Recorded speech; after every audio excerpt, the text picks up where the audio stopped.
Yo, what's good, YouTube? It's your boy Z, coming at you with part 3 of a free-to-play series. Today we're going to be talking about days 7 to 12, doing a quick recap of where we're at. We're going to talk about grinding some gear for your legends, as well as we're going to talk about how to handle the Forge as a free-to-play player to get the maximum that we can out of it.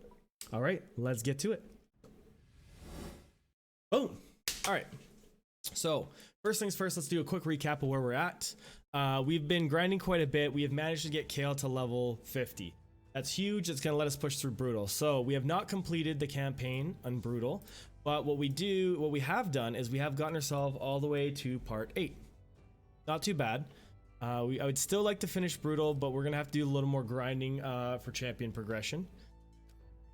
Mission wise, we haven't progressed too much. We are still on the artifact mission. We're kind of just holding out for a minute to find a little bit better gear, so that we have something to throw at it, so that we're not just boosting it up to level 12 for no reason. But if that's not a problem, you don't need to worry about it. And then we also don't have a 4th champ at level 40 yet. Once we do, we can just throw it down. We've gotten our gem mine up to level 3. We're almost maxed out. We're almost at that 500 that we need. And challenge wise, we are at arena part 1 of 3, dungeons 3 out of 5, artifacts part 7 out of 10, and champions 3 out of 5. So we haven't got as much done there. We've been mostly grinding gear. So I want to talk to you guys about how to grind gear and where to grind it. Because if you guys don't know yet, the best place to grind gear is these dungeons here.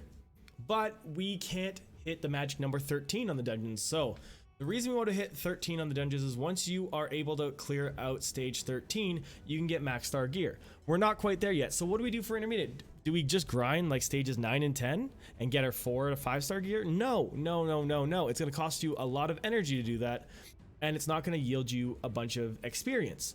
So what we do is we actually end up grinding brutal stages, because not only is it going to give us 3 to 5-star gear, which is pretty good, it's also going to give us lots of champion experience, which is going to help us grind down other champions to get our Kale up higher levels.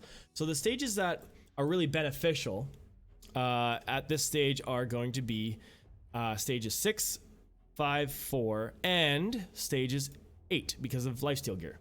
So lifesteal gear, we've got speed sets, we've got accuracy sets, and then we've got critical rate sets. Most of my time grinding so far has been speed sets, because speed sets are pretty versatile. They're going to help you in dungeons, they're going to help you in arena, and they're going to help you in the campaign. So I've been doing a lot of grinding there. Critical rate sets are not bad, they're solid as well. They also can yield you a spirit host. So if you have a spirit host, or you're looking for more spirit hosts, totally solid ones to go for. So we've done a bunch of grinding. So if I'm going to open up my inventory for my champions, and we can look through that. I have done quite a bit of grinding for the speed sets. I've got a bunch in the 3s, the 4s, and the 5s. So we're now in the stage where we're going to be sorting through it to find out gear that we want on our champions, which we will cover in my next video, how to gear up your champions. We're going to cover that. Don't worry, it's coming. But for right now, you just want to acquire the gear. And don't go grinding down any of your gear unless it's like, say, 3-star white gear that you know you don't want. You can go ahead and sell that stuff. But we do want to be keeping a lot of our gear at the beginning, because we don't necessarily know what we need or what champions we're going to gear up and what they're going to be for. We've also geared quite a bit of the crit rate sets as well, as you can see down here.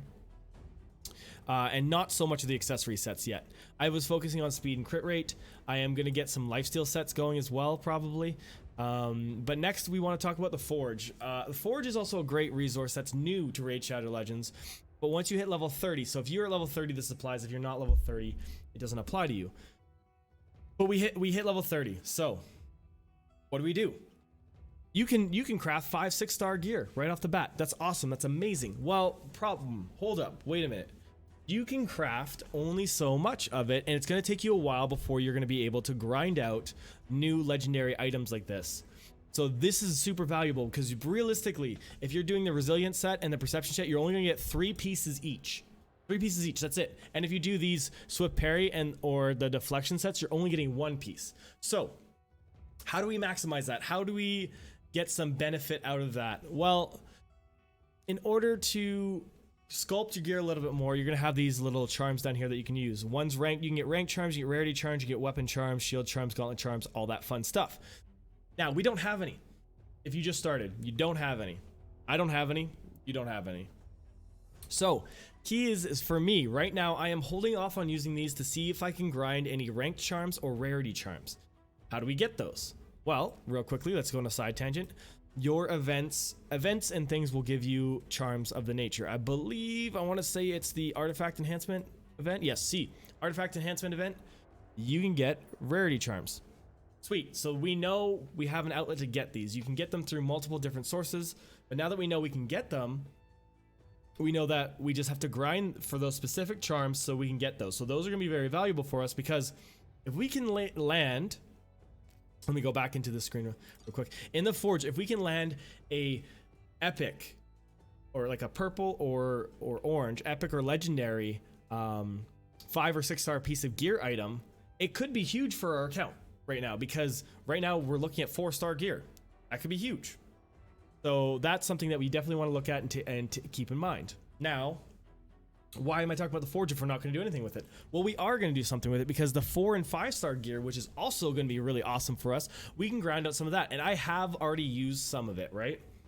Now, you'll notice that it uses epic ones, but you have, I think you start with like 135, 140. So I've used up quite a bit of them. I've used up all the ones I can for each, because I couldn't wait. I just couldn't wait to get us some gear. So now if we go back in my champion, I can show you some of the gear. So even on him, I already have a set on him. We have a 5-star piece, which has a double HP stack on it. And we have another 5-star piece that this one's epic with a crit rate resistance and HP stat. Not the greatest. And it also has 50 accuracy.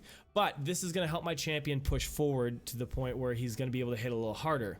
It also gives us a set bonus, and this set bonus on this one's pretty awesome, because you get 10% HP and 10% defense. It's pretty wicked. So that's going to be pretty awesome to take advantage of those, and hopefully you hit a couple good items. I'll show you a bunch of the items that we got that we didn't end up using so far, or we haven't put into anything yet. All the way down, lots of gear, lots of gear, lots of gear. Okay, so here we go. So we got a 4-star resilience item. Speed, resistance, HP, nothing crazy. Speed, on this one we might roll out, because if we get triple speed on it, it can be huge. Speed's really beneficial in this game.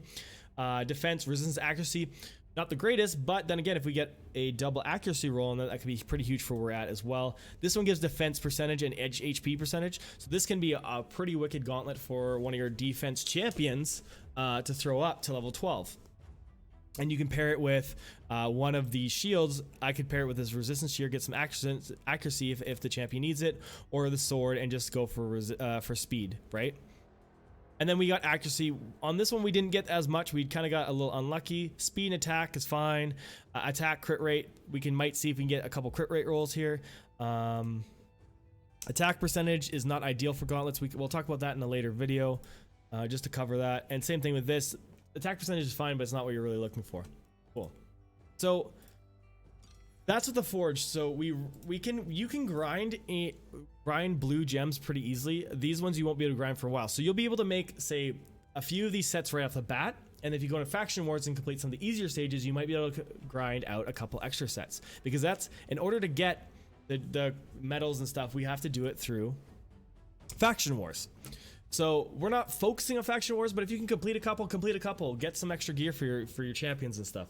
We've gotten what, like 13 stars, so not a lot, not a crazy amount. We didn't really do any of these guys because we don't have dwarves. But yeah, so Forge is going to be a super helpful tool to get you ahead. You get some lucky rolls, but I do advise you to save these 5 and 6 star ones, because it's going to be a while before you can grind them. So if you can do anything to upgrade your rank and upgrade your rarity, you don't have to worry about too much about these parts. Like if you get a good one for like gauntlets, chest, and boots, which are your 3 best ones, which we have some for chest and boots, awesome, then that's wicked. But the biggest thing is if we can give ourselves double chance on rank and a double chance on rarity. We want both of those for it. If we can do those 2 things, everything else doesn't matter, because if we get unlucky, we get unlucky, but I want a double chance on it. Okay, that's kind of where we're at.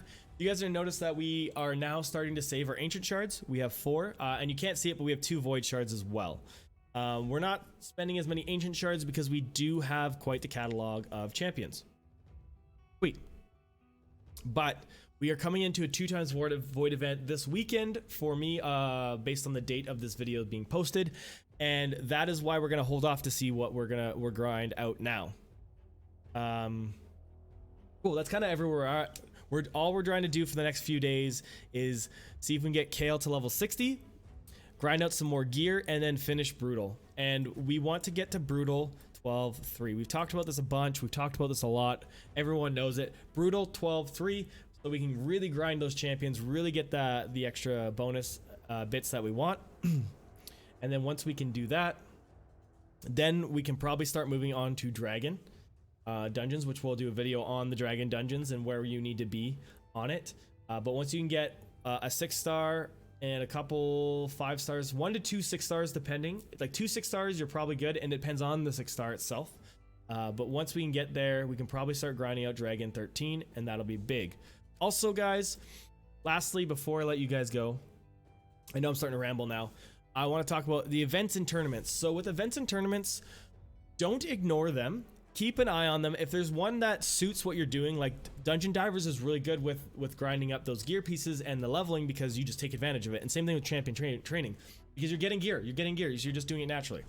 But as a free-to-play player, you got to be careful.